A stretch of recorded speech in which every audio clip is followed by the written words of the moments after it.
and welcome to another episode of No Such Thing as a Fish, a weekly podcast, this week coming to you live from Coventry!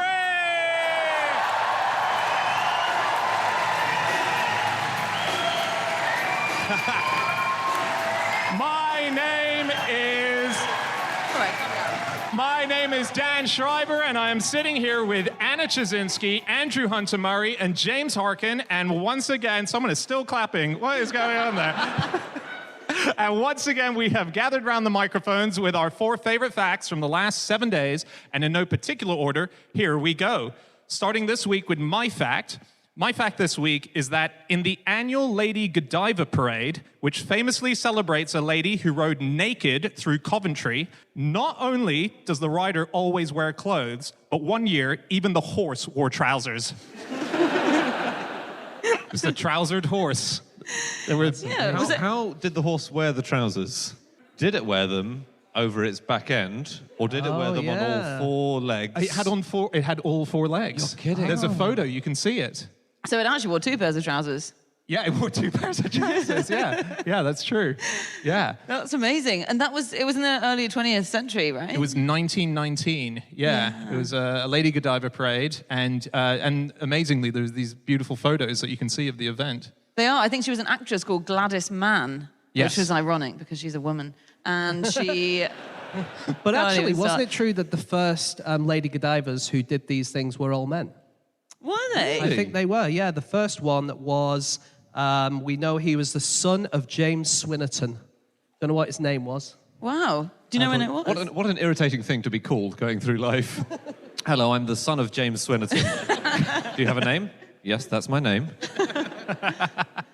He was paid 15 shillings to do that.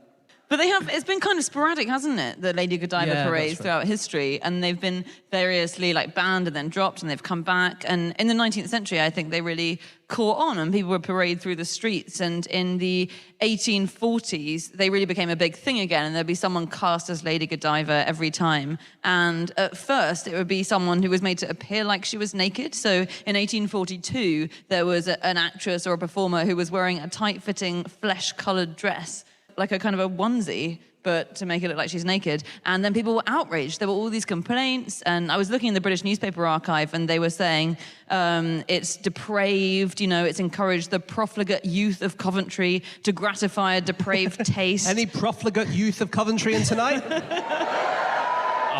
They referred to her as a brazen harlot. The poor woman who dressed in a onesie on horseback. I read someone referred to, it was the Bishop of Worcester, who referred to her as a Birmingham whore being paraded through the streets. And it seemed like he was more bothered that she was from Birmingham than anything else. We should very quickly say who Lady Godiva was or wasn't. So the idea is, just for anyone listening overseas, she was a noblewoman, and in protest against her husband raising taxes, she rode through the streets of Coventry naked, except for her very long hair, which she had woven into a kind of hair bikini. No, that's not true. But so that's the idea, and that she was trying to persuade him to lower the taxes. But we don't think it happened. No. It's probably a myth. It was in the 11th century, but I think the first reference to it was about 200 years later. But it's a myth that's, very much still celebrated. Yeah. For the Olympics, there was a 20-foot tall Lady Godiva built, and it travelled on a purpose-built 50-seat bicycle, because it was transported down to London and then back again. It briefly got stuck going around the ring road on a tight bend. And the woman who ran the company said that Lady Godiva had suffered a little bit of whiplash from tree branches and suffered rain damage and some scratches. And she added, she looked like she'd had the best night out. The other thing about it being a myth is that basically it was against taxes, but people have looked back at what Coventry was like back then, and probably the people who were here weren't really bothered about taxes. One person said that in those days, Coventry was just an inconsequential group of serfs living in single-story hovels. Whereas Coventry now has 2-story buildings, I think. Right? Very, very bold. I know. So brave. I literally was about to pack my stuff up and go, okay, that's the evening over.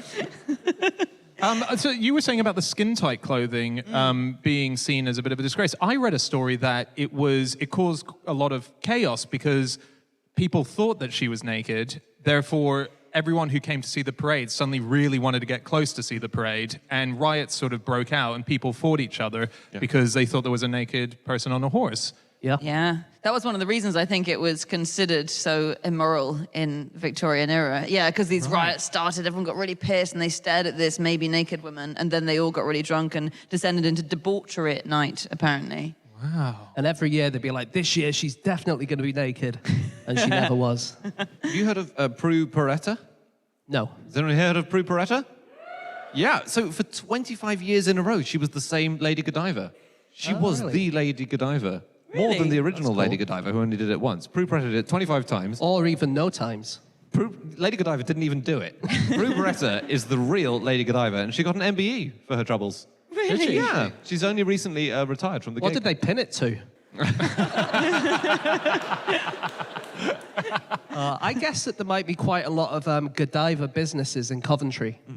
Oh, So yeah. I checked on the internet, and I was not disappointed. There's Godiva fire extinguishers, Godiva granite, Godiva insurance, Godiva windows, Godiva fish shop, Godiva dentists, animal care, chiropractors, glass, wines, hypnotherapy, plumbing, fencing, cafe, news, gun shop, barbers, carpets, and Godiva tailoring, Wow. which I love. As someone who has no clothes, I think it's brilliant. Yeah. Yeah, Although- let's get your clothes off to get those measurements. You're done. Yes. I also think a very clever thing, and I don't know if Godiva Windows has done this, but what I would have done is the whole point of Godiva was that all the people who lived in Coventry had to go inside and not look at her, right? And the story of Peeping Tom comes from the Lady Godiva story because he snuck out and did try to catch a glimpse and then he was blinded. And so if you were making Godiva windows, you should actually make opaque windows. And I don't know if they do that as a business. I don't know if that would be particularly fruitful, but that's what I would do. So like doors, basically.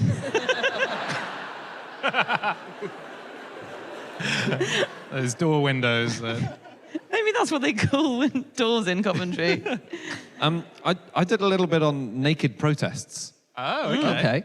So, because people keep on protesting as Lady Godiva. So this May in Gloucester, a woman called Anna Dart rode a horse dressed only in body paint. She was dressed in body paint, not the horse. The horse didn't even bother wearing body paint. Disgusting. To protest against Gloucestershire County Council's planned new incinerator. In 2011, a man dressed as Lady Godiva, and he rode through the Lancashire village of Holton to protest against new Heysham to M6 link road. And my favourite one, in 2006, a dozen people in a Canadian town, it's called Leader, in Saskatchewan, they posed naked in potholes on a local highway and then made a nude calendar of themselves in these potholes to spread the message that they wanted the council to fix the potholes. And the local organizer, the guy behind it, said that most of the people in the calendar were very reluctant, but he did add, there was one guy, we couldn't get him to keep his clothes on. And The Guardian reported that just 4 years later, the highway was repaired. So it absolutely worked like a charm.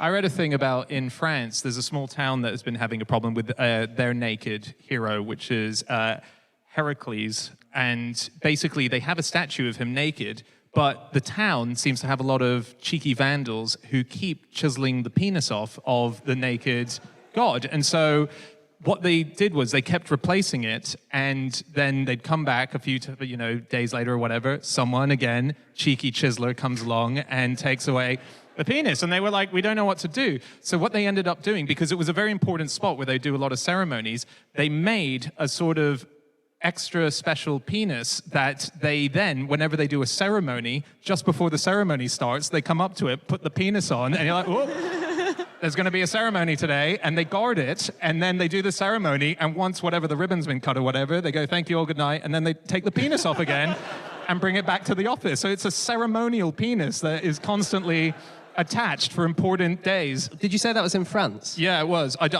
It was a town called Arcachon. Sure. Just because I just have just a coincidence about France and Germany, and that is that the pioneers of the naturist movement in France were called Albert and Christine Lecoq. And one of the leading lights of German naturism was called Adolf Koch. No way. And they're both basically the most important naturists in France and Germany are called Koch and Lecoq. Wow. That's great. Do you know, actually, speaking of Adolfs, We've reached the Hitler point in the show, ladies and gentlemen. I'm trying to get it into every live show of our tour.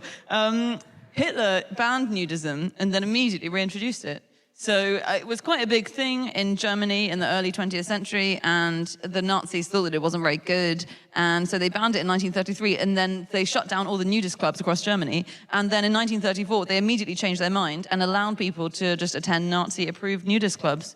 So even he softened on that one thing. What? Yeah. I think it's a bit late to reclaim the reputation, Anna. Okay, why don't we move on to our second fact of the night, and that is James Harkin. Okay, my fact this week is that the worst basketball coach in the history of the University of Kansas is James Naismith, the man who invented basketball. It's amazing. He is the only coach of that university who has a losing record. Every single other person was a winner, and he invented the game. Yeah. Oh, but he was just learning how to do it. I mean... Yeah, but so was everyone. Yeah, it's true. He was against coaching, wasn't he? Which partly explains was it. he? So one of his students went on to be one of the greatest basketball coaches ever, someone called Fogg Allen. And when he told his tutor, Naismith, who invented basketball, that he was going to try and coach it, Naismith just said, "You cannot coach basketball, you just play it." And so, yeah, he didn't believe in it. It was a slightly different game in those days. It was 9 against 9, and they used a soccer ball, instead of a basketball, because they hadn't been invented yet. And dribbling wasn't allowed. So it's a bit more like netball, actually. Mm-hmm. And there was no hole in the bottom of the basket, was there?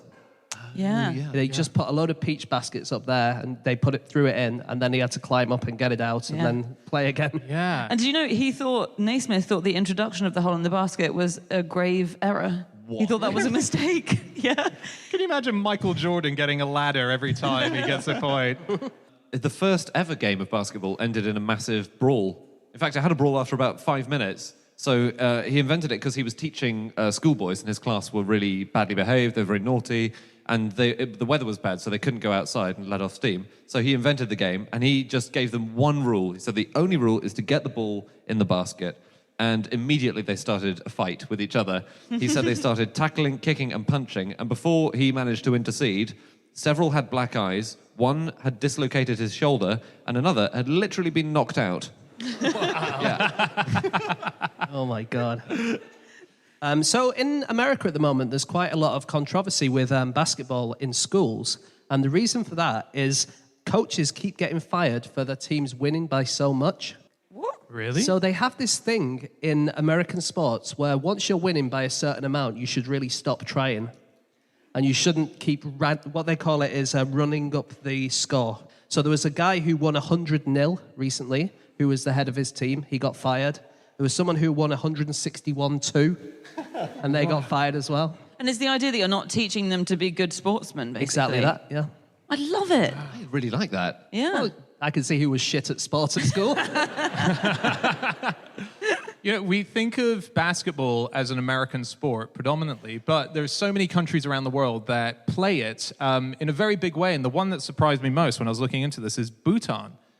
The royal family of Bhutan are obsessed with basketball. And I read an article where the current queen of Bhutan, they followed a match that she played. So she's in a team. And when she comes to the match, when she comes out through the locker to the locker rooms to the main court, they roll out a red carpet. No. And they have a throne-like thing there. Do they have to roll out the red carpet all over the court as she moves around? Yes, they got to stay in front of her, just peddling it out. Yeah, no, and so she played a match. This is the match they observed, and she scored 34 points in that match, 3 rebounds and 4 assists. If you know the scoring system of basketball, that's incredibly high. And so they were like, either she's incredibly amazing at basketball, or it may have something to do with the fact that Bhutanese custom forbids citizens from touching the royals without any invitation. Therefore, anytime she's got the ball, people have to be like, oh, no. But isn't basketball a non-contact sport anyway? No, it's very... I mean, you're Technically hitting... it is. Yeah, technically it is, but it's a very aggressive sport, and there's a lot of blocking, and there's a lot of stuff like that. And there's a quote from someone who they interviewed afterwards saying, the Queen's really good, and how did you find it? Because the one person they interviewed actually fouled the Queen, which goes against the rules of the country. And yet she said, I fouled the Queen once. I was a little scared, but she said it was okay. And she said she wants us to check her, and she gets mad if we don't. She thinks we're scared of her. We are very scared of her. But do you know that that's not the Bhutanese royal family's favourite sport, actually? Oh, yeah. Their favourite sport is darts. Is it? Really? Yeah, because in Bhutan, darts is like the national sport. But they are massive darts. They're you hold them in your hand like this. I mean, not great for a podcast, this, I must admit. But you hold them with your full palm, and then you launch them, and it's about the same distance as this stage, and you throw it from one side to the other, and they have like an archery target that you have to throw it into. And one team stands next to the target and tries to insult the other guys before you throw it. Why? Don't do that. I know. Don't do that at all. I know. It's unbelievably dangerous. Say encouraging things to them to encourage them to keep on aim. Yeah, but then you want to win as well, right? Yeah, I can think of a way of winning. Kill the other guys with your dart. What are they going to do? At worst, that's a foul, I read... do you guys remember the film Space Jam? Yeah, Michael Jordan. Obviously. Bugs Michael Bunny. Jordan and Bugs Bunny. It's a Looney Tunes film with some humans in, like Who Framed Roger Rabbit. Last year, there was a journalist called Jalen Cook who analysed the Space Jam film through actual NBA rules. And it's just a very funny write-up. So he said, 1 minute 31, Sylvester the cat tries to swallow Tweety Bird, his own teammate, whole. There is nothing in the NBA rulebook that explicitly says you can't eat your teammates while a game is in progress. 1 minute 50. Foghorn Leghorn is incinerated by Barry. That is easily a flagrant 2 foul. It is also attempted murder. So Michael Jordan was in that film, obviously, and is, people say, the greatest basketball player of all time. But he's also a great leader in basketball fashion, because if you watch basketball now, they've all got these really baggy shorts on, and that's because of him. So until he played, then everyone wore quite tight shorts. And then he thought that it was good luck for him to wear his old college shorts underneath his basketball shorts. So he never played a single game without wearing 2 pairs of shorts. And I imagine boxers, which I count as shorts, so 3 pairs of shorts Michael Jordan's always wearing. And that meant that the NBA had to make his shorts baggier so they could fit these, 2 other pairs of shorts underneath it. Yeah. I am wearing 3 pairs of pants now. Yeah, 2 right. Otherwise, people aren't safe. I was reading about someone else called Jason Terry, who is an NBA player, and there is a lot of superstition in sport, obviously, and Jason Terry plays at the moment, but he has to sleep in his opponent's shorts the night before a match. And they need to While the opponent's wearing them, Well, they need to be shorts from the opposing team that have been played in. And so apparently he has contacts throughout the NBA, so he can email them and be like, sorry, could you send me your shorts? You know my thing. And he has shorts from all the opposing teams, so he can sleep in them before the match. I'd like to clarify, I'm not wearing anyone else's pants right now. Is it kind of so that once he's been in their shorts, he knows how to beat them? Or I don't know. Let's not talk about beating in someone else's shorts. I don't know. He didn't justify it. Wow. Just quickly, a weird thing that I saw in Canada this year, a basketball player finally got the right to use his surname on his jersey, which has been very contentious. He's from Brazil. He got transferred over, and there's been huge problems with it. And he's been in the news for it as a result. The quote he said is, "It's my last name. I'm proud of it. Doesn't matter if it means something bad." He says it's pronounced Fouki, and that's how he's trying to get. I mean, maybe it definitely probably is right. I think he knows his name, but he was censored for ages, so he wasn't allowed to wear a jersey. And finally, because the team's doing well, they're like, "Okay, you can have it." So now that's going back and forth on a basketball court. That is Wow. amazing. Yeah, funny. it's It mad, just eh? reminds me, just slightly off topic, but there is a college footballer who will probably go into NFL soon in America, whose name is Lion King. Oh, that's so cool. Imagine if you're Mr. and Mrs. King. Yeah. What should we call our son, Mufasa? We should move on to our next fact, all right? Okay, it is time for fact number 3, and that is Andy. My fact is that blowing out the candles on a birthday cake increases the number of bacteria on it by 1,400%. Yeah. Next time you have a birthday, think about this. So there were a load of scientists who wanted to test what happens when you breathe out and whether, as they said, bioaerosols in human breath expelled from the mouth may be a source of bacteria. So they simulated a birthday party among themselves, which I would kill to have been at. They ate some pizza to get their salivary glands going. Okay. And then they had a cake set up and they blew all over it, blowing the candles out. And that's just the average was 1,400%. So that's not the worst. In one case, someone breathing out and blowing out all the candles increased the bacteria on the cake by 12,000%. Whoa! 120 times as much. I mean, how is that guy blowing? Yeah. Yeah. Yeah. But then we don't think that this is that dangerous, do we? No, we don't. Yeah.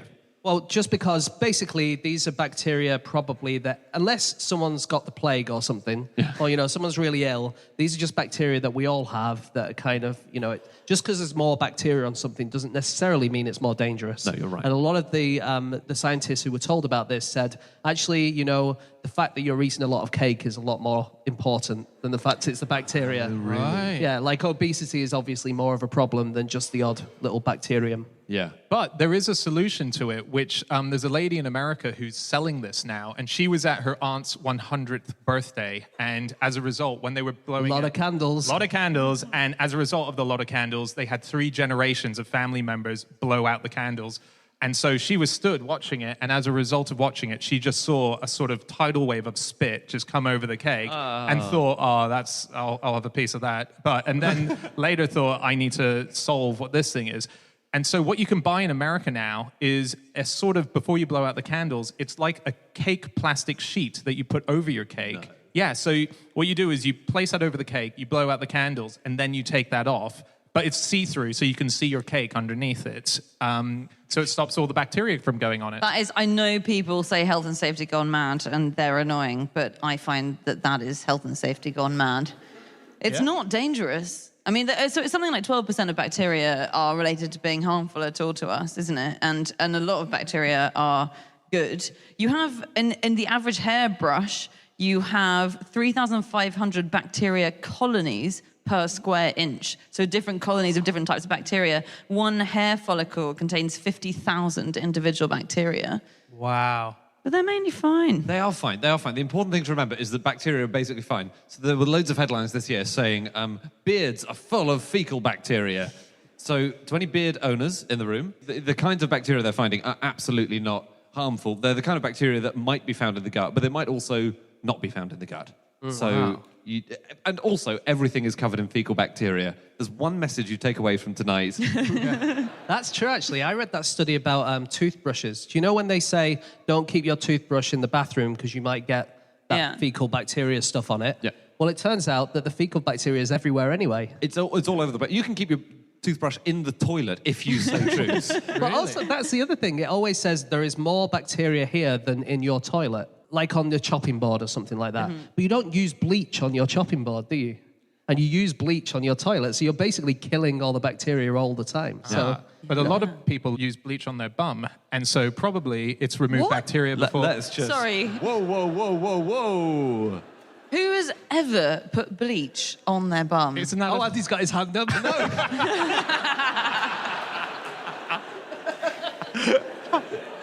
What are you talking about? I thought that was a thing. It's an only way is Essex thing, isn't it? Yeah, I thought... Oh, that's completely different, Dan, to just having a bottle. That's not why there's a bottle by the loo. You know that.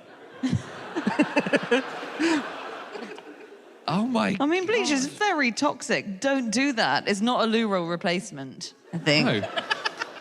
I'll stop. Jesus. Actually, if you're going to take anything away from tonight's show, that's the thing you need to take away.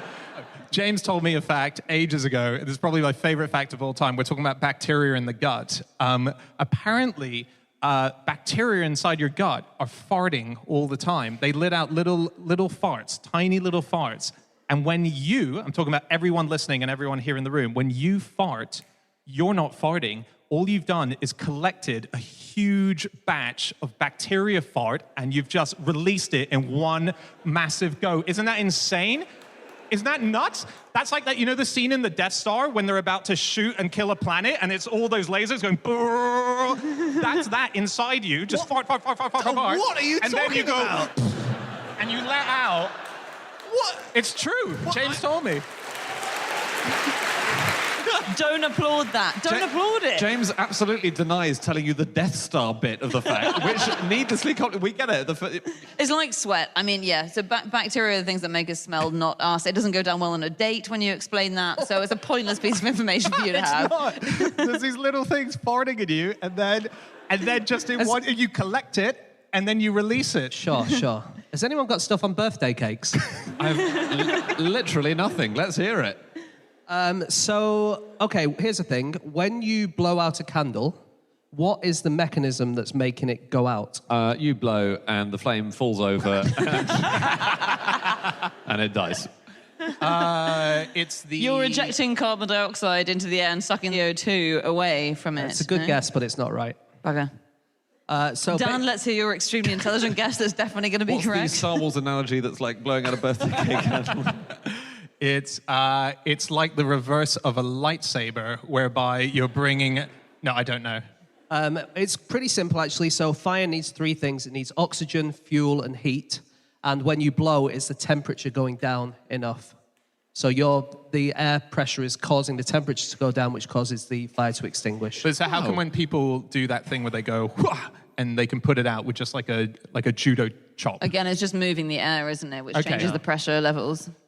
And the idea of blowing out candles, it has happened quite a lot, but it only really became a proper thing after a Kodak advertisement showed some people blowing out some candles. I think it was in the 50s or 60s. Hey. Yeah.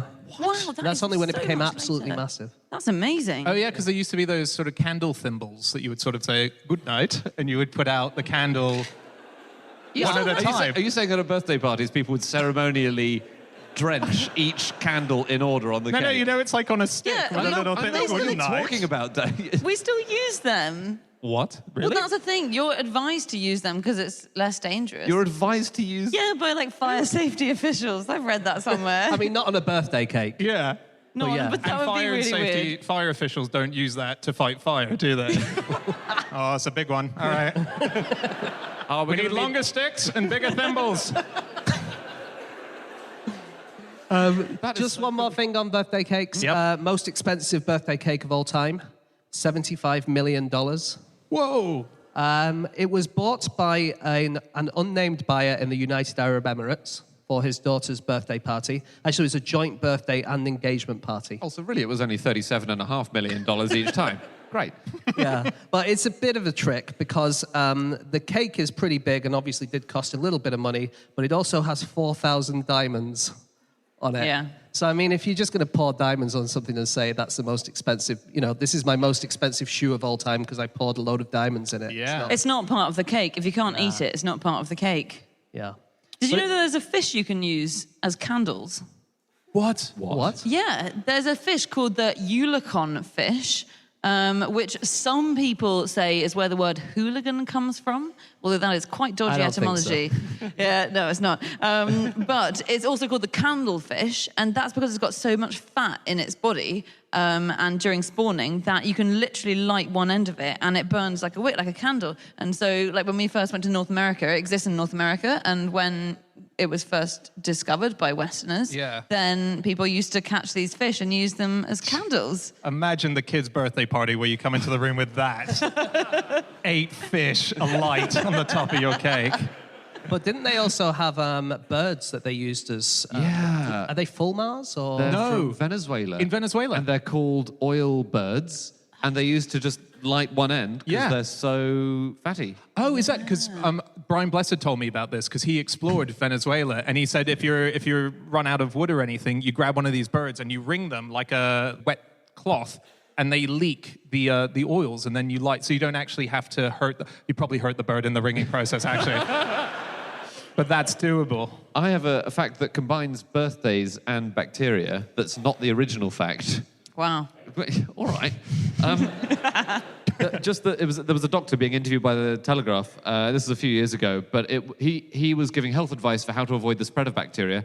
He recommended that the best place to sneeze is into your sleeve, because that's hygienic, and also that while washing your hands, you should sing "Happy Birthday" twice over. And I can confirm that if you do that in any kind of public bathroom, you get really weird looks. But when it got to the bit, "Happy birthday, dear," what did you say? My hands.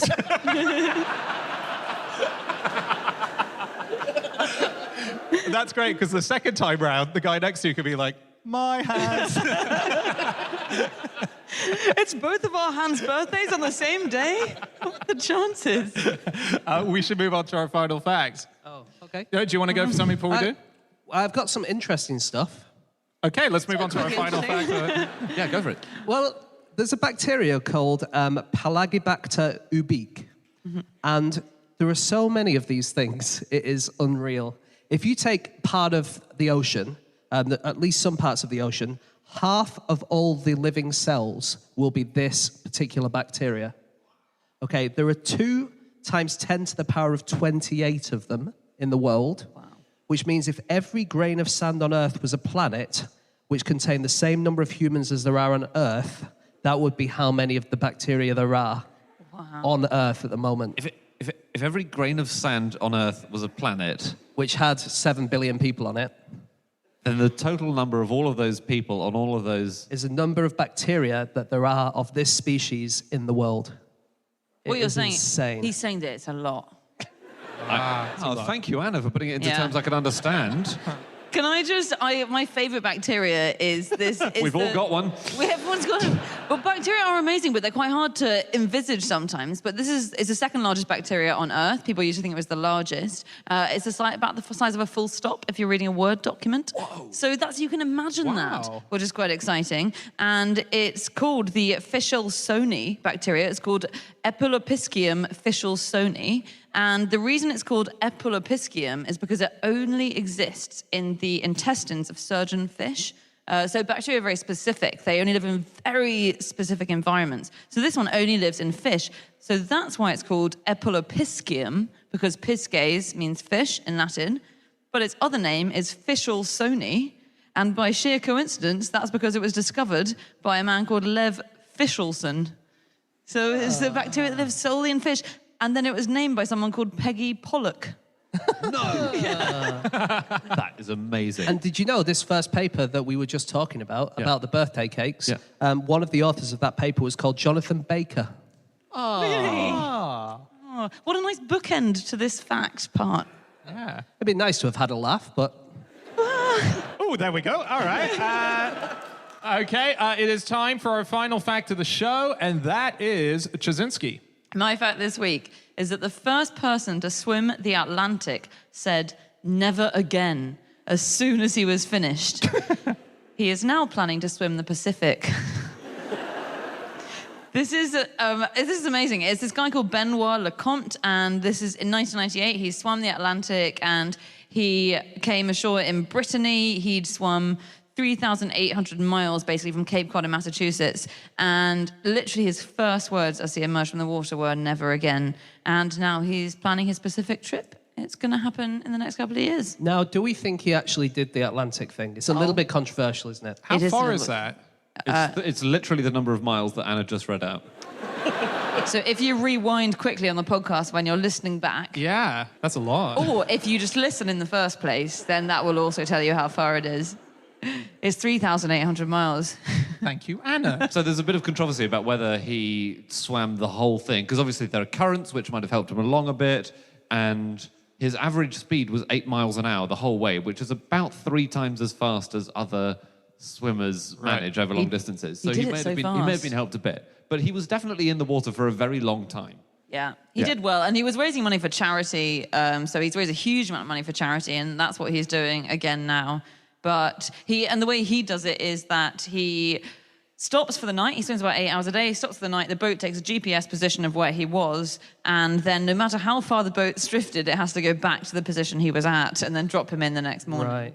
Because there was a guy called Guy Delage who was the first to swim across with the help of a kickboard. And a kickboard is one of those floats that you have in the swimming pool, and you hold them, and then you know, when you can't do the arm bits of your swimming, but you're just practicing the leg bit. So he did it with that. But when he wasn't swimming, he was sleeping on a raft, which didn't have this GPS thing. And the raft would just float towards where he needed to go all the time. And basically, the longer he was sleeping, the longer he didn't have to swim. Which, if it was me, I would just have slept the whole way. That's so He good. and he had I think Guy had a small sail on his raft as well. Yes. Which helped. But he was still cool. And I think he's great as well, a bit of a hero, because he did it to escape debt. So he basically had no money left. And he was like, what can I do? What's the obvious way I can raise money? Swim the Atlantic. And when... Oh, he wasn't just leaving the country to escape the... That's what I thought. Yeah. Sorry. No, he was good. And he had a shark phobia, Guy Delage. So... I don't know. I think shark phobia is the wrong way of putting that, isn't it? Because a phobia has to be something that, you know, there's no real reason you should be scared of it. Whereas sharks, if you're swimming in the Atlantic, you're quite right to be scared of sharks. Yeah, if you don't have shark phobia, you would say he is an insane man. Do you know how marathon swimmers keep themselves going during the race? No, you mean because they get tired? Or... They get tired. And so if you're swimming a marathon, you know, it's lots of kilometers. There was an interview with a Russian open water swimming champion called Yevgeny Bezrudchenko. And he wrote an article sharing the secrets of marathon swimming. And he revealed that you need food, and you normally need a concentrated gel, you know, like really, really massive dose of sugar. But the only place, obviously, you're swimming, you're in trunks. There is only one place you can keep it, and that is inside your trunks as you swim. So all the swimmers you see doing marathons have little packets of food basically tucked into their pants. No way. Wow. And they have to get them out over the course of the race. That's awesome. They should invent, like, trunks with pockets. Yeah. That would be Do good. they not have pockets? Yeah. There's normally a little one for your locker key, but I think at the competitive level, they may not even have those. Did you know that the US Navy have their own secret military swimming stroke? What? Yes, they do. No, they don't. They do. US, They don't. They do. They US, don't. They do. They don't. Mate. So, US Navy SEALs, they have this stroke called the combat swimmer stroke, and it looks so daft. But it's a combination of breaststroke and freestyle, which I did not know was a thing, but... Is it breaststroke legs and freestyle arms, maybe? Basically, you have to go on your side in the water, and then you kick in an odd way, and then you use your arms in another way. But basically, Okay. it makes you harder to spot underwater, and it's called the combat swimmer stroke. Wow. And it means that if you're trying to Are infiltrate... you harder to spot because you're basically sinking because you can't swim like that? Yes. Can I just say a combination of breaststroke and freestyle is just freestyle, because the whole point of freestyle is that it's anything you want. It That's just happens that freestyle is the fastest stroke. So if I'm swimming breaststroke, am I also swimming freestyle? You sure are. If you're swimming that in a race, you're A, swimming freestyle, and B, an absolute idiot. But yeah. In a freestyle race, you're allowed to go anywhere you want. Really? So what you're thinking of is front crawl. That's what I thought. I thought freestyle was front crawl. It is front crawl because that's the fastest. But why did you think it was called freestyle? Oh, yeah. You're not going to go, I'll do breaststroke on this one. Yeah. Can I stick up for breaststroke? What, as the No. fastest swimming Not strap? as the fastest, but as the nicest. Yeah, but when you're in the Olympics, there's no points for niceness. You're joking. You were shit at sport at school. Do you know bats, when they swim, they tested to see if bats could swim. and First they of all, can. yeah, I didn't know they Yeah, swam. so bats can swim. Obviously, they don't do it out of just a daily exercise. They do it in circumstances where they're suddenly in water for reasons they shouldn't be. Right. Have I explained myself well enough? Perfectly. They do the butterfly, so they with their wings. Bats do butterfly. Bats- Can butterflies? Do the bat. They do backstroke, yeah. Yeah.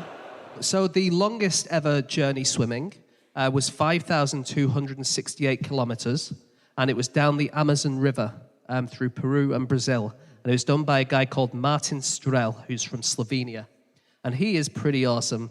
After he did it, they asked him about it, and he said, you know, they're like, how did you manage this? And he says, well, my body's pretty special. Wow. He says, I'm never hurt or sick, and if everyone were like me, all of the hospitals around the world would be completely empty. And he says he drinks either 1 or 2 bottles of wine every day, but it's special Slovenian wine that you can't buy outside Slovenia, and it just helps you be an awesome swimmer. Does it? Wow. Yeah. And he said, do you know what the worst thing is if you're swimming the Amazon? What the biggest danger is?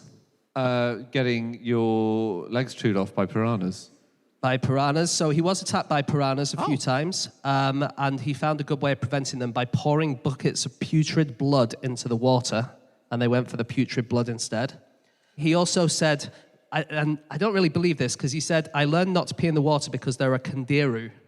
And you guys probably know kandiru. They're the tiny fish that are supposed to swim up into your penis if you're swimming. But they don't, do they? But they don't. So I think he's been told a bit of a I thought tall they tale. did. Don't think No, they do. don't. I thought the thing they didn't do was if you're having a pee into the Amazon off the bank, they don't swim up the urine. Yeah. Yeah. I think we can all agree they definitely don't do that. Good. Okay, so it's common ground. But anyway, he said the kandiru was bad, but the worst thing, apparently, was the women of the Amazon.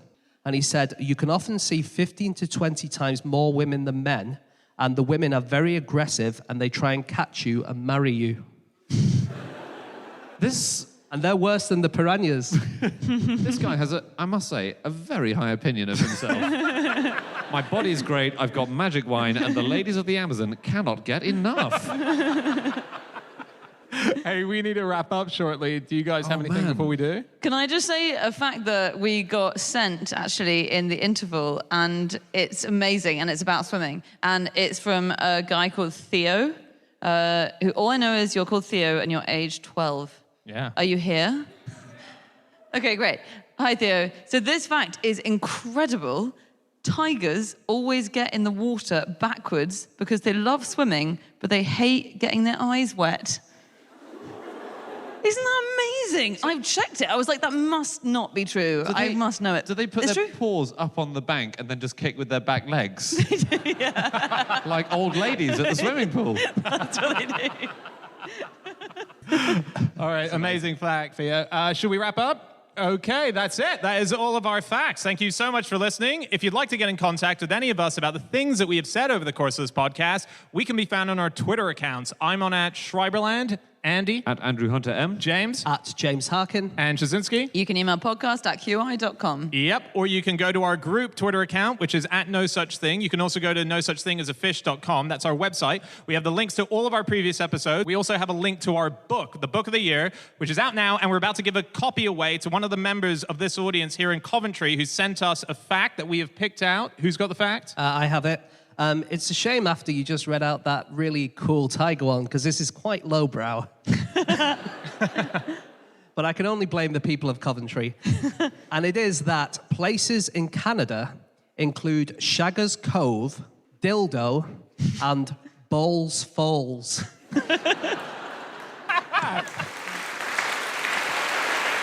Come and see us after the show, and we have a book for you. Yeah. Yes, come and collect your And free we'll have book. some words of advice about your vocabulary. Thanks so much, guys, for being here. We see you again next week. Goodbye.